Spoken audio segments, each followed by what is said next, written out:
नमस्कार प्यारे विद्यार्थियों। हिंदी ऑनलाइन क्लासेस में आपका स्वागत है और मैं विजयलक्ष्मी राठौड़ कक्षा 9th में आज आपको गद्य खंड का तीसरा पाठ उपभोक्तावाद की संस्कृति पढ़ाने जा रही हूं और जिसके लेखक हैं बच्चों श्यामा चरण दुबे। आप सभी उपभोक्ता हैं, हम सभी उपभोक्ता हैं क्योंकि हम सभी उपभोग करते हैं, वस्तुओं का उपभोग करते हैं और हमारी दैनिक दिनचर्या में बच्चों हम कई चीजों का उपभोग करते हैं। आपने देखा होगा कि आपको एक बुक चाहिए, पेंसिल चाहिए, शार्पनर चाहिए, रबड़ चाहिए, पेन चाहिए, एक नोटबुक चाहिए, जो कुछ भी चाहिए, इवन खाने की कोई भी चीज हो, जैसे आपको अगर पसंद है सैंडविच, कॉक, पेप्सी, एनीथिंग, ठीक है, तो आपने देखा होगा बच्चों कि हम उपभोक्ता हैं और हम चीजों का उपभोग करते हैं। अब हमारा ये पाठ आपके सामने ये बात लेकर आया है कि वर्तमान समय में हम उपभोग करने में इतने आगे बढ़ गए हैं कि कहीं ना कहीं एक उपभोक्तावाद की संस्कृति ही भारत में विकसित होती जा रही है।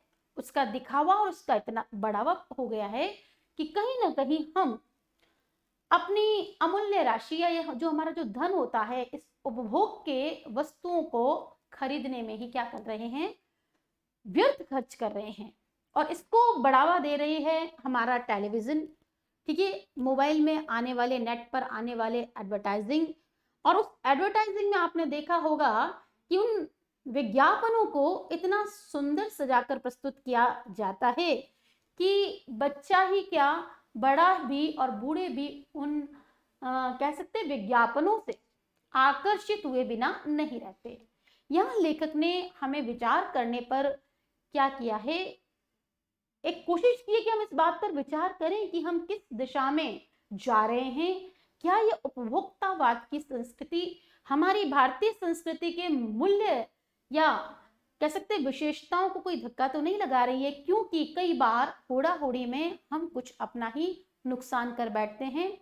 और दूसरी बात, दिखावा जीवन में इतना भी नहीं होना चाहिए कि स्थितियां हास्यास्पद हो जाए, लोग हमारी मजाक बनाए। लेखक का ये जो विचार है बच्चों इस पाठ में बड़ा ही कह सकते हैं गंभीर है, इस पर हमें भी विचार करना चाहिए। और लेखक इस पाठ के माध्यम से ये संदेश देना चाहते हैं कि इस उपभोक्तावाद की जो संस्कृति में जो विज्ञापनों का बोलबाला है, जिससे कहीं हमने अपनी आमदनी को क्या कर दिया है, एक तरह से व्यर्थ खर्च करना शुरू कर दिया है, इस पर ध्यान दिया जाए, इसे रोका जाए, नहीं तो जिंदगी में आगे हमें कई प्रकार के नुकसान भोगने पड़ सकते हैं। आइए बच्चों, आप और हम पढ़ेंगे इस पाठ को, उपभोक्तावाद की संस्कृति, जिसके लेखक कौन है, श्यामा चरण दुबे। देखेंगे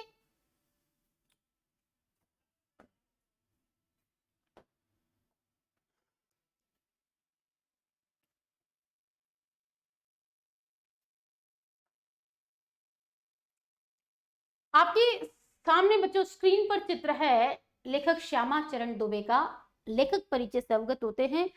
श्यामा चरण दुबे का जन्म 1922 में मध्य प्रदेश के बुंदेलखंड क्षेत्र में हुआ। उन्होंने नागपुर विश्वविद्यालय से मानव विज्ञान में पीएचडी की। वे भारत के अग्रणी समाज वैज्ञानिक रहे हैं। उनका देहांत 1986 में हुआ है। मानव और संस्कृति, परंपरा और इतिहास बोध, संस्कृति तथा शिक्षा, समाज और भविष्य, भारतीय संग्राम, भारतीय ग्राम संक्रमण की पीड़ा, विकास का समाजशास्त्र, समय और संस्कृति, हिंदी में उनकी प्रमुख पुस्तकें हैं। प्रोफेसर दुबे ने विभिन्न विश्वविद्यालयों में अध्यापन किया तथा अनेक संस्थाओं में प्रमुख पदों पर रहे।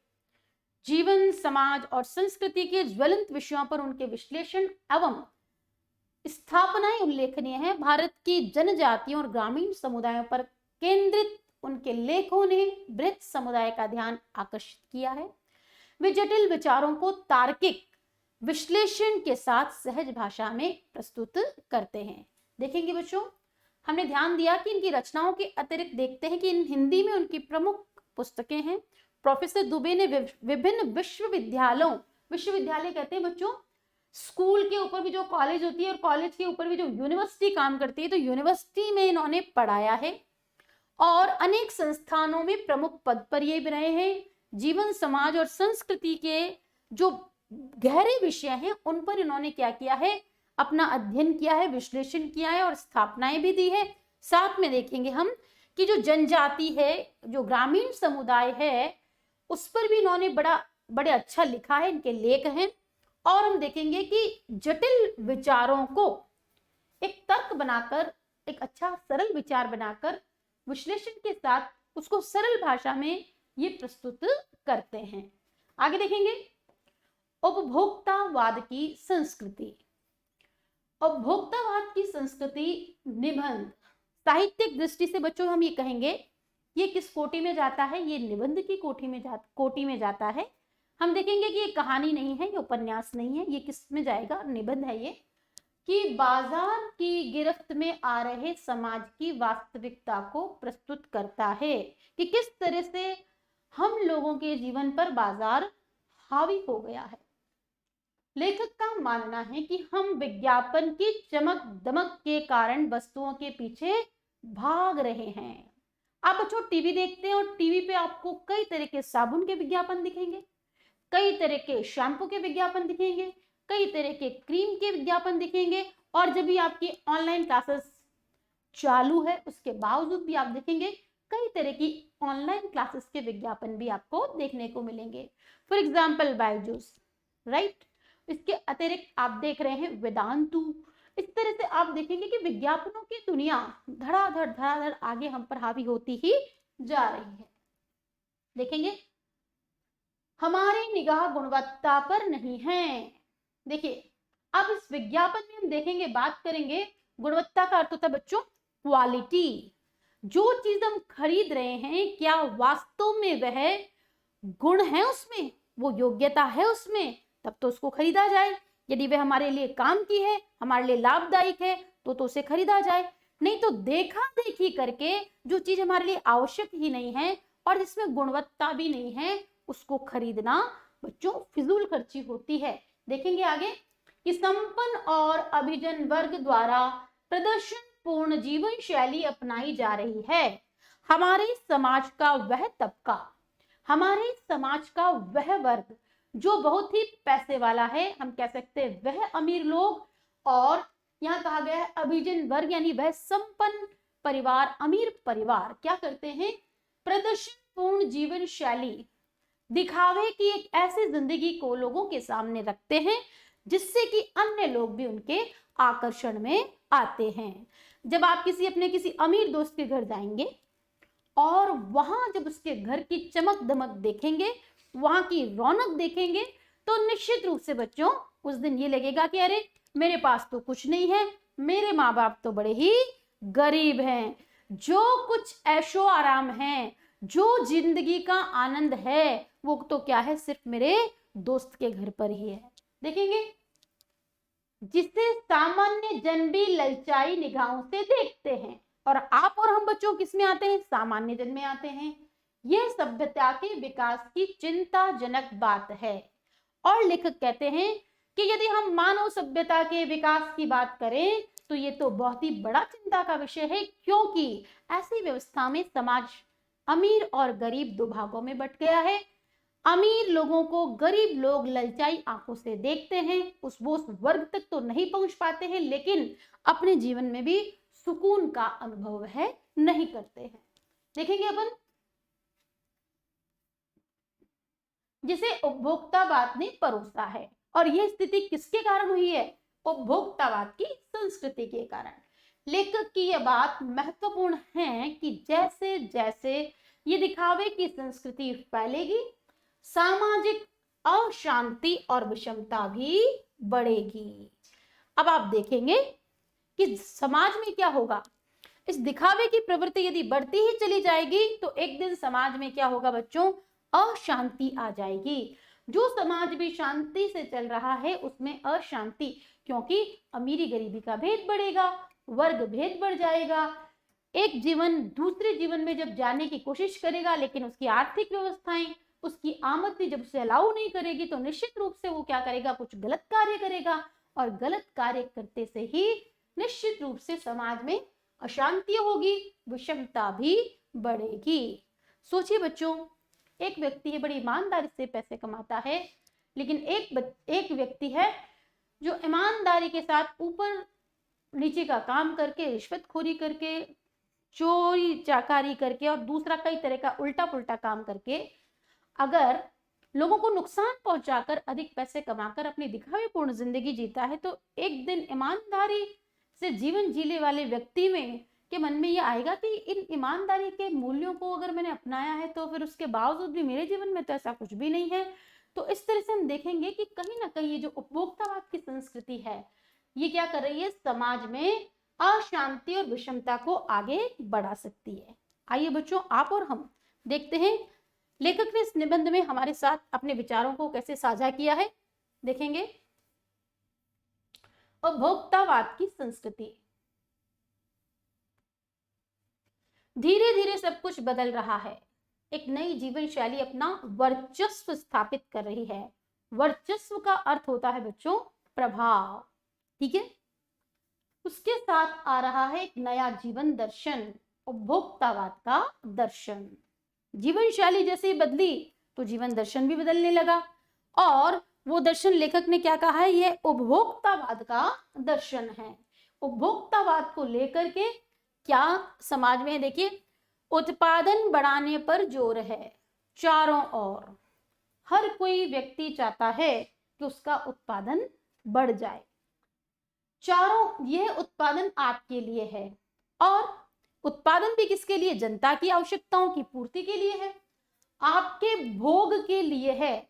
शब्द को अंडरलाइन करें, यहां पर आवश्यकता की जगह शब्द लेखक ने प्रयोग किया है, ये गौरतलब है।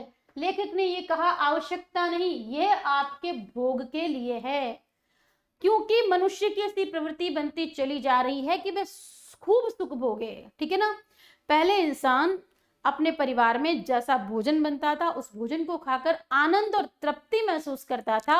आजकल होटल की संस्कृति विकसित हो गई है। उसके साथ साथ आपने देखा होगा कि बहुत सारे ऐसे लुभावने से रेस्टोरेंट बन गए हैं जहां युवा बच्चे जाते हैं, उनको लगता है कि अगर पिज्जा नहीं खाएंगे, बर्गर नहीं खाएंगे, सैंडविच नहीं खाएंगे, हॉट डॉग नहीं खाएंगे तो शायद हमारा कुछ होगा ही नहीं। तो यहाँ देखिए शब्द आया है आपके भोग के लिए है, ठीक है, आपके सुख के लिए है। सुख की व्याख्या बदल गई है। पहले के जमाने में सुख क्या था, परिवार में शांति हो, सभी लोगों के आवश्यकताओं की पूर्ति हो, सभी सुख चैन से रहें, हमारे साथ हमारे पड़ोसी भी अच्छे से रहें, ठीक है। यह पुराने जमाने में क्या था कि इस तरह के, क्योंकि लेखक कहते हैं कि सुख की व्याख्या अब बदल गई है। उपभोग भोग ही सुख है। वर्तमान समय में जो जितना जिसके पास पैसा है और जो जितने पैसे से उपभोग कर सकता है, खरीदारी कर सकता है, अपने लिए सुखों को खरीद सकता है, वही क्या माना गया है, उपभोग भोग ही सुख कहा गया है। एक सूक्ष्म बदलाव आया है।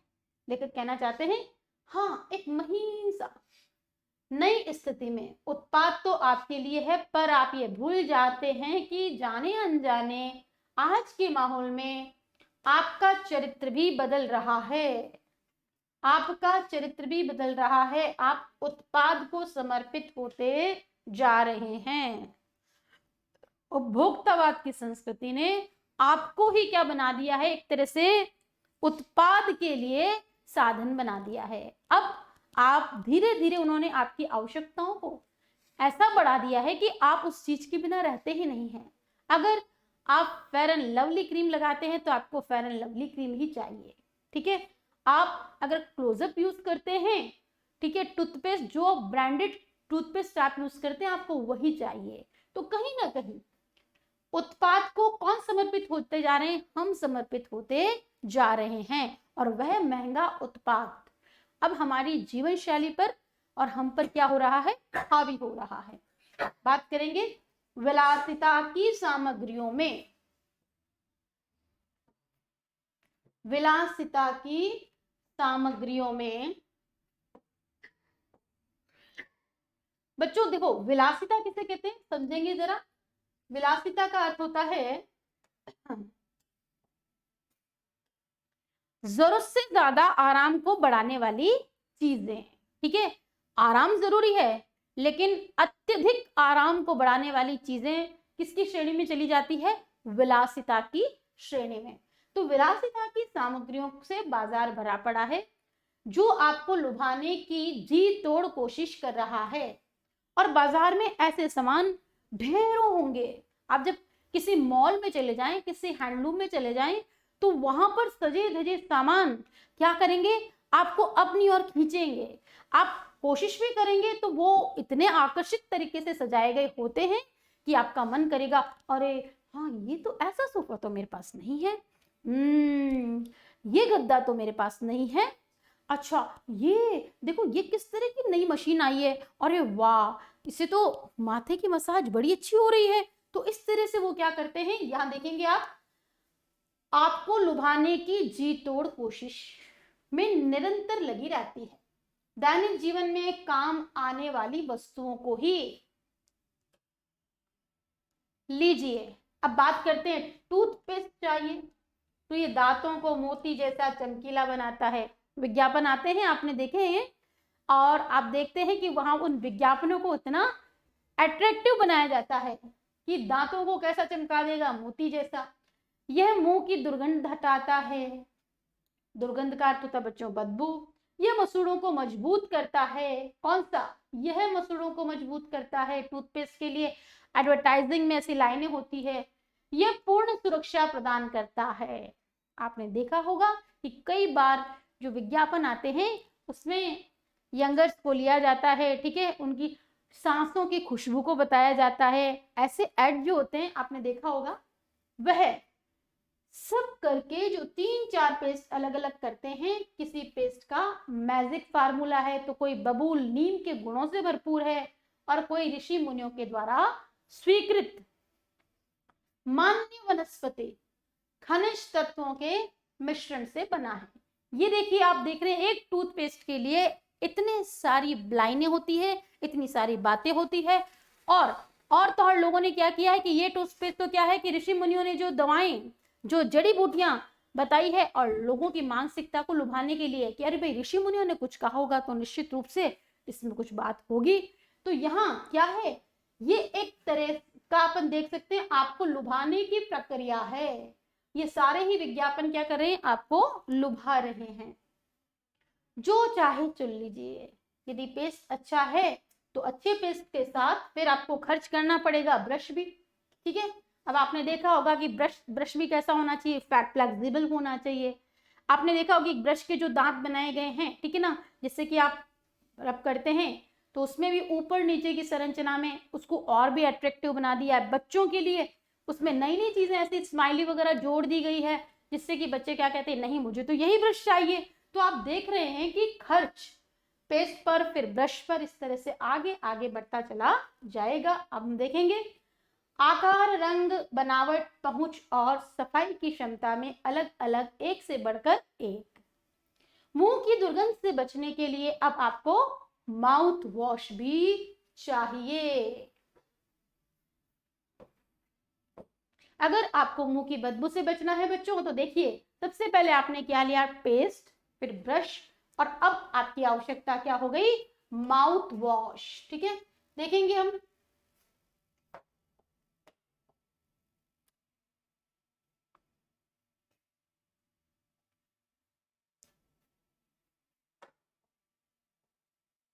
माउथ वॉश की अब आपको आवश्यकता हो गई है। सूची अब आपकी आवश्यकताओं की धीरे धीरे धीरे लंबी हो गई है, पर इतनी चीजों के लिए बिल काफी बड़ा हो जाएगा। जो काम 15 रुपए में हो सकता था, अब 30 रुपए में होने वाला है। तो ये खर्च किस पर आ रहा है, उत्पादन करने वाले पर नहीं आ रहा है, ठीक है। हमें इस उत्पाद की आदत हो गई है, एडिक्शन होने वाला है, अब हमें यही चीज चाहिए। तो अब देखेंगे कि खर्च हमारा बढ़ेगा, क्योंकि आप शायद बहुविज्ञापित और कीमती ब्रांड खरीदना ही पसंद करेंगे। अब लोगों में एक ट्रेंड चल गया, एक फैशन चल गया कि हमें साधारण और सीधा साधा सामान कुछ भी नहीं चाहिए, हर चीज क्वालिटी की हो, कंपनी की हो, ब्रांडेड हो, ठीक है। और ब्रांड पे मरने वाले लोग फिर कीमत नहीं देखते, फिर वो 1000 की आए, 1500 की आए, क्योंकि उनका एक शौक का तरीका हो गया है। वो लोगों के बीच में ये बताना चाहते हैं कि हम ब्रांडेड चीज ही लेते हैं और यूज करते हैं। सौंदर्य प्रसाधनों की भीड़ तो चमत्कृत कर देने वाली है। और अगर बात आ जाए आपके सौंदर्य प्रसाधन यानी सजने संवरने की चीजों में, चाहे वो कोई ऑयल हो, चाहे वो कोई क्रीम हो, ठीक है, तो फिर उसमें तो आप क्या हो जाएंगे, एकदम चकाचौंध, उसकी चकाचौंध में। अच्छा हाँ, इस क्रीम से गोरे होते हैं और आप प्रयास करने लग जाओगे, चाहे आप जन्मजात काले हैं, आप ये भी जानते हो कि भाई माता पिता काले, हम भी काले हैं, कोई बात नहीं, परिवार में सब लोग काले हैं तो हैं, लेकिन कई दिनों तक आप उस क्रीम का यूज कर करके आप उसके पीछे पड़े रहोगे। अगर आता है कि नहीं, इस केश किंग बाल से के तेल से क्या होता है, बाल लंबे होते हैं, तो आप मार उसी तेल का क्या करते हो, यूज करते हो। देखेंगे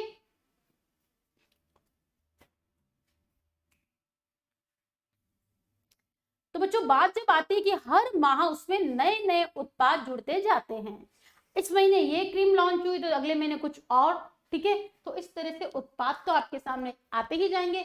साबुन ही देखिए कि एक में हल्की खुशबू है, दूसरे में तेज है, एक दिन भर आपके शरीर को तरोताजा रखता है तो दूसरा पसीना रोकता है, तीसरा जम से आपकी रक्षा करता है, ठीक है। अब साबुन का ही मामला देखें तो एक खुशबू बढ़ाने वाला, एक पसीना सोखने वाला है, दूसरा कीटाणुओं से आपकी रक्षा कर रहा है। यह लीजिए सिनेस्टार्स के सौंदर्य का रहस्य। और फिर आपको बेवकूफ भी बनाया जाता है कि ऐश्वर्या राय से नहाती है तो इसलिए सुंदर है, ठीक है। और आप देखते हैं गौर से, अरे वाह, हाँ ये साबुन मुझे भी यूज करना चाहिए। अरे भाई, प्रकृति ने अगर किसी को सुंदर बनाया है तो कोई साबुन के आधार पे थोड़ी सुंदर बनाया होगा। ये बात हमें भी अपने विवेक से थोड़ी समझनी चाहिए। देखेंगे उनका मनपसंद साबुन, सच्चाई का अर्थ समझना चाहते हैं, यह लीजिए। शरीर को पवित्र रखना चाहते हैं, यह लीजिए शुद्ध गंगाजल में बनी साबुन, ठीक है। अब आप देखेंगे कि उन लोगों ने किस तरह से हमारे धर्म और हमारी आस्थाओं का उपयोग करना भी शुरू कर दिया। किसने? कंपनी वालों ने। कि भारतीय जनमानस अगर गंगाजल को बड़ा ही पवित्र और शुद्ध मानता है तो उन्होंने अपने साबुन में गंगाजल को क्या कर दिया है, मिला दिया है। और हो सकता है कि वो बिल्कुल कॉमन जल में पानी मिला रहे हो, लेकिन हमें क्या कहेंगे वो, कि ये गंगा जल से भरपूर शुद्ध सात्विक और पवित्र पानी है, ठीक है। चमड़ी को नरम रखने के लिए ये लीजिए महंगी है पर आपके सौंदर्य के में निखार ला देगी। संभ्रांत महिलाओं की ड्रेसिंग टेबल पर 30-30 हजार की सौंदर्य सामग्री होना तो मामूली बात है। देखिए, संभ्रांत महिलाएं कहते हैं बड़े परिवार से, या जिसे कहते हैं संपन्न परिवार से, ठीक है। तो अपन बात करेंगे तो संभ्रांत जो महिलाएं हैं, जो पैसे वाली औरतें हैं, जो अच्छे अभिजात्य वर्ग से है, ठीक है, आप देखेंगे उनके सजने संवरने की जो ड्रेसिंग टेबल है बच्चों, जो ड्रेसिंग टेबल है, उस ड्रेसिंग टेबल पर यहां देखेंगे 30-30 हजार। किसी आम व्यक्ति की 30 हजार की महीने की सैलरी तक नहीं होती है, और वो 30 हजार में बच्चों क्या करती हैं, अपने सौंदर्य सामग्री उनकी होती है, यानी सजने संवरने की सामग्री उनकी कितनी है बच्चों, 30 हजार की है। तो मामूली बात है। पेरिस में परफ्यूम मंगाइए, इतना ही नहीं और खर्च हो जाएगा। और अगर यही चीजें आप ब्रांडेड चीजें यूज करते हैं और फॉरेन की चीजें यूज करते हो, जैसे यहाँ पे नाम आया कि पेरिस से अगर आपने मंगाया है परफ्यूम, ठीक है, वही तरह हमारे देश में भी मिलता है, ठीक है, लेकिन उसको कोई खरीदने वाला नहीं है, उस पर उतना लोगों का ध्यान नहीं है। लेकिन किसी ने कहा कि नहीं, मेरी सहेली पेरिस से वो परफ्यूम लेकर आई, उसकी सुगंध देखिए आप, तो आप लोग भौचक्के हो जाते हैं। और इतना ही नहीं, खर्च हो जाएगा। ये प्रतिष्ठा चिन्ह है। अब लोगों की मेंटालिटी ये बन गई है, दिमाग में ये बात हो गई है कि नहीं, अगर हम इस तरह का परफ्यूम यूज करते हैं तो ये हमारी आन बान शान है, ठीक है, हमें तो इतना महंगा ही क्या कह सकते हैं परफ्यूम यूज करना चाहिए। समाज में आपकी हैसियत जताते हैं, पुरुष भी इस दौड़ में पीछे नहीं है। लेखक एक बात बहुत अच्छी कहना चाहते हैं कि सिर्फ स्त्रियों का ही नाम इसमें आगे नहीं आना चाहिए, पुरुष भी अब सुंदर दिखने और ब्रांडेड चीजें पसंद करने में कम नहीं है। यहाँ पर यही अंतर्चिन्ह लेना जरूरी है कि अब पुरुष भी इस होड़ में है तो स्त्रियां भी इस होड़ में है। पहले उनका काम साबुन और तेल से चल जाता था। पहले के जो पुरुष थे आराम से क्या होते थे, साधारण साबुन से नहा लेते थे और तेल लगाकर उनका काम चल जाता था। आफ्टर शेव और कोलोन बाद में आए। अब देखिए उन्होंने भी अपना क्या कर लिया, खर्च बढ़ा लिया है। अब उनको किसकी जरूरत पड़ती है, आफ्टर शेव और कोलोन की। इसके साथ ही अब तो इस सूची में दर्जन दो दर्जन चीजें और जुड़ गई है। तो कहने का अर्थ यह है बच्चों कि उपभोक्तावाद की संस्कृति ने क्या कर दिया है, महिलाओं के खर्चों को भी बढ़ा दिया है तो पुरुष के खर्चों को भी बढ़ा दिया है, और उत्पाद हमारी जीवन शैली पर हावी होते जा रहे हैं। और आप देखेंगे कि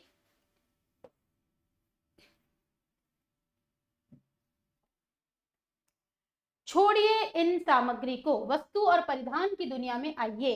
अब यहाँ तो सिर्फ तेल साबुन की बात हो रही थी, अब लेखक कहते हैं किसकी तरफ चलते हैं अपन, वस्तु और परिधान की ओर। ठीक है, देखेंगे वस्तु परिधान में की दुनिया में आइए। जगह जगह बुटीक खुल गए हैं। आप सभी जानते हैं बुटीक कहते हैं कपड़ों के शोरूम्स वगैरह। नई नई डिजाइन के परिधान बाजार में आ गए हैं और आपको दिखेंगे अलग अलग डिजाइन के कपड़े। ये ट्रेंडी है, यानी समय के अनुसार, और महंगे भी हैं। अब नेचुरल सी बात है, नए फैशन के अकॉर्डिंग है, ट्रेंड के अकॉर्डिंग है, जैसा कि चल रहा है, तो निश्चित रूप से ये साधारण तो होंगे नहीं, तो फिर ये कैसे होंगे, महंगे होंगे। पिछले वर्ष के फैशन इस वर्ष शर्म की बात है। अब देखेंगे आगे, पहले क्या होता था, बड़े भाई बहनों के कपड़े पहन करके छोटे भाई बहन बड़े हो जाते थे। ठीक है, लेकिन अब क्या है कि अगर आपने पिछले साल जो कपड़ा पहन लिया है या एक पार्टी में जो कपड़ा पहन लिया है उसको आप दूसरी पार्टी में रिपीट तक नहीं करते। घड़ी पहले समय दिखाती थी, उससे यदि यही काम लेना हो तो 400-500 में मिल जाएगी। ठीक है, एक घड़ी कितने रुपए में आ जाती थी, 400 या 500 रुपए में। अब हैसियत जताने के लिए लोग ये दिखाते हैं कि हमारी हैसियत क्या है, हमारी क्या प्रतिष्ठा है, हमारा सम्मान कैसा है, हमारी हैसियत क्या है। और हैसियत बताने के लिए वो क्या करते हैं, 50-60 हजार से लेके लाख 1.5 लाख की घड़ी भी खरीदते हैं और पहनते हैं। तो बच्चों, पुरुष महिलाएं आगे नहीं है उपभोक्तावाद की संस्कृति में, पुरुष भी बढ़ चढ़कर इसमें हिस्सा ले रहे हैं। उन्होंने भी अपने खर्च को बहुत अधिक बढ़ा दिया है। इसके नेक्स्ट पार्ट को बच्चों हम अपने नेक्स्ट क्लास में करेंगे। तब तक के लिए नमस्कार।